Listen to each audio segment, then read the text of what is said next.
Battling the flames and the cold, what we're learning about this massive South City fire, leaving several people without a home. The St. Louis Board of Aldermen will discuss the unhoused Bill of Rights today, why some are critical of the measure. Salt trucks are hitting the roads today, how you could get hired to join the fleet.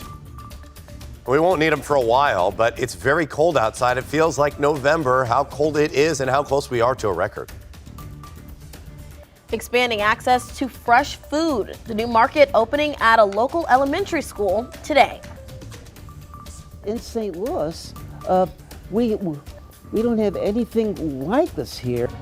Breaking the silence, the passionate organist adding music to movies in Mylou.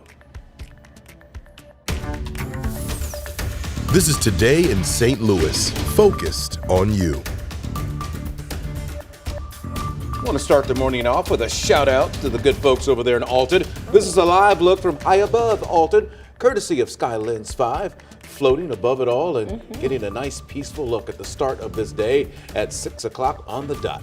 Good morning, everybody. It is Wednesday, November the 1st. We flip the calendar. Yeah. I'm Rennie Knott. And I'm Sydney Stallworth. I'm in for Michelle Lee, who has the morning off. Thanks to everybody for joining us at 6, including those watching on 5+. We're going to get you where you need to go. Paul has you covered when it comes to construction and the roadways and all of that stuff. Yep. And Gary's going to make sure you are bundled up this morning because it is very cold outside. Very cold. Shouldn't be this cold in November, even though it makes sense, you know. Maybe the end of November, but the start of it, we're pretty close to a record. So that's why the heat has been working. You know, what I really feel is the afternoon. That wind yesterday afternoon. I could have stayed inside, but I didn't. You know, it's all about getting outside and enjoying. I think if you're out this afternoon, things will be a little bit better. Improving conditions, but we start off awfully cold here as we look at a different side in the Metro East. And, you know, for the most part, we're avoiding all that snow. That's this little system that dragged a few clouds with us yesterday. But also the wind is going to be significantly different. Right now, temperatures have actually gone up a couple of degrees at 29 degrees, but otherwise, officially, we're in the mid-20s in many spots, 17 in Salem. It's very cold. You add the wind chill, it feels like it's in the low 20s or upper teens everywhere else. And overall, we're going to continue to look at temperatures close to 50 degrees. We are monitoring improvements, not only this afternoon, but over the next few days. We'll talk about that and just how cold we've got and how close it is to a record so far this morning. But I know Paul has been bundled up, not quite like he was yesterday, but it's close. It's not far off. Exactly. I didn't take all my Randy gear home just so I could pad up here. And you are right. That wind was rough yesterday. The commute, not as bad as expected on Halloween. But now we're talking about you here and now. Thanks for tuning in, planning your day. You should be just fine if you're leaving in the next 15 minutes or so near here. So when on your route to, say, the airport, 70 near Lindbergh, Chain of Rocks, the Rock Road, you have some lights out that are on flash about right there. Overall, this is just a great commute, though. We're going to keep an eye on it. Another ticket traffic minutes away. Breaking this morning, several people have been evacuated after this fire in South St. Louis. This is video that was taken just a few moments ago on Idaho Avenue. Firefighters say everybody made it out of the building okay, but the building is considered a total loss. Right now, it's unclear as to what caused that fire. And new this morning, police are trying to find the shooter after a man was hurt in North County. The shooting happened just before 1 o'clock in the morning at Spanish Lake at an apartment complex on Horizon Village Drive. County police have not released the condition of the man shot, and we're still waiting to learn more about a suspect. But today, St. Louis City leaders are meeting to discuss the next steps towards finalizing a plan to address homelessness. But even the revised Homeless Bill of Rights is drawing some opposition from City Hall. Our Holden Kerwicki joins us now live in studio with what changes could be seen about that are being discussed. Well, Rennie Sydney, the goal of this ordinance is the dignity, safety, and equal rights of the homeless population here in the city. However, some members of the Board of Aldermen have already expressed their concerns that this solution may actually create more problems than it actually solves.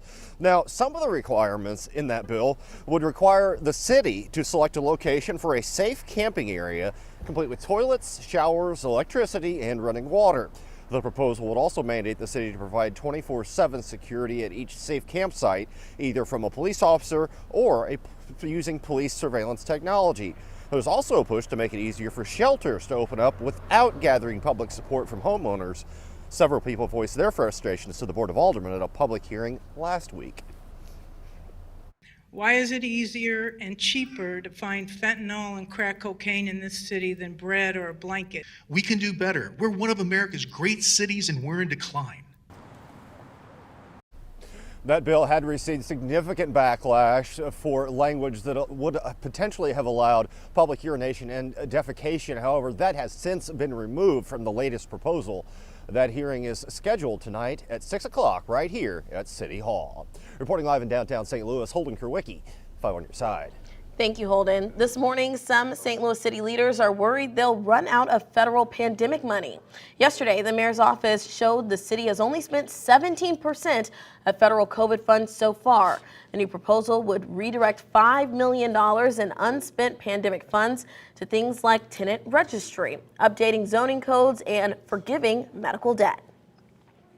We have about $80 million worth of medical debt that is held by people just in the city of St. Louis. Well, I'm interested in supporting tenants. We don't even have that bill introduced yet. So to allocate funds to a bill that doesn't exist or a program that doesn't exist, we don't know if it'll pass, is odd. Aldermen must allocate and use the money by the end of 2024. The HUD's committee could vote on how to spend that money, plus about $4 million more in unspent COVID funds next week.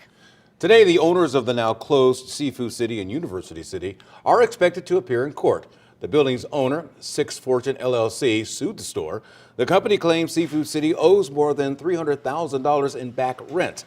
Health authorities shut down Seafood City back in March, and the owners left the seafood behind.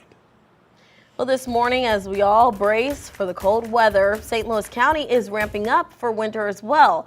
In just a couple of hours, you're going to start to see salt trucks on the roads, but don't worry, it is not going to snow today. Let's get to our Mercedes McKay joining us live from Maryland Heights. Tell us all about the winter preparations. Good morning, Mercedes. Good morning, Sydney. Yeah, you can definitely feel the chill in the air. Grateful it's not going to snow just yet, but it's a good thing to be prepared. That's why just a few hours from now, here in Maryland Heights, St. Louis County will host its annual winter operations training. County Executive Sam Page will host a media briefing at 11 a.m. and he'll be joined by the Department of Transportation Director. Like you mentioned, even though snow isn't in the forecast today, the annual training includes instructions on proper snow plowing and salting procedures. It also allows operators to drive their assigned snow routes. So if you see them on the roads today, officials say it's a great time to practice giving them space to work. Now, as the county is preparing the roads, it's also looking to fill open positions. That's why the Department of Transportation and Public Works, along with county parks, are hosting a job fair.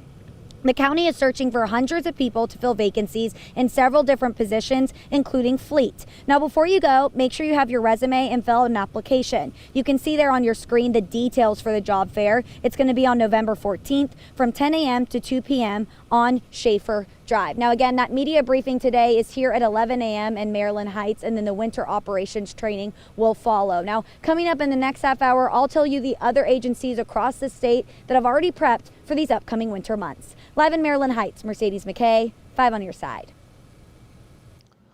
Very cold here on November 1st, and it shouldn't be this cold. Our average low is 43, so we're well below that and well below freezing here at this moment.